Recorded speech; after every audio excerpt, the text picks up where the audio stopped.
Naging emotional si Itbulaga host Paolo Ballesteros sa surprise birthday party sa kanya ng mga katrabaho sa pelikulang Die Beautiful. Napakwento pa si Paolo sa kanyang mala roller coaster na buhay. May chika si Lars Santiago. Miss Universe 2015.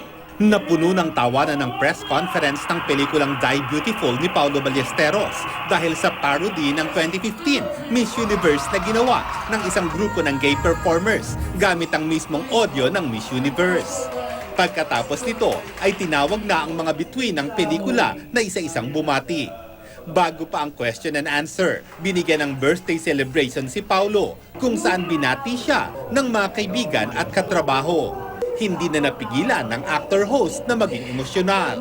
Yun nga, nakakataba lang ng puso na coming from those people na I've worked with and yun na nakikita nila yung effort na ginagawa ko. Hindi raw akalain ni Pao na darating ang pagkakataong ito sa kanyang career kung saan bida siya sa pelikula at nanalo pa ng international award. Sobrang nakikita raw niya ang kanyang sarili sa ilang elemento ng kwento ng Die Beautiful, lalo na't ang ginagampanan niyang karakter ay may anak ding babae, katulad rin niya sa tunay na buhay. Yung pagmamahal na kung saan ako, of course, she's the love of my life, di ba? Tapos, halos kaedadan pa niya si Shirley May, yung anak ko doon. And said, every scene with Shirley May, very close to my heart. And medyo nga nagkaka-blur yung parang ako ba to? Teka lang, parang ako na yata to.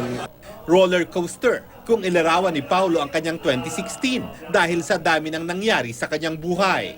Kabilang dito ang pagsikat niya bilang Lola Tidora sa Kalye Serye, ang sandaling pamamahinga niya sa Itbulaga, at ang kanyang pananalo bilang Best Actor sa Tokyo International Film Festival.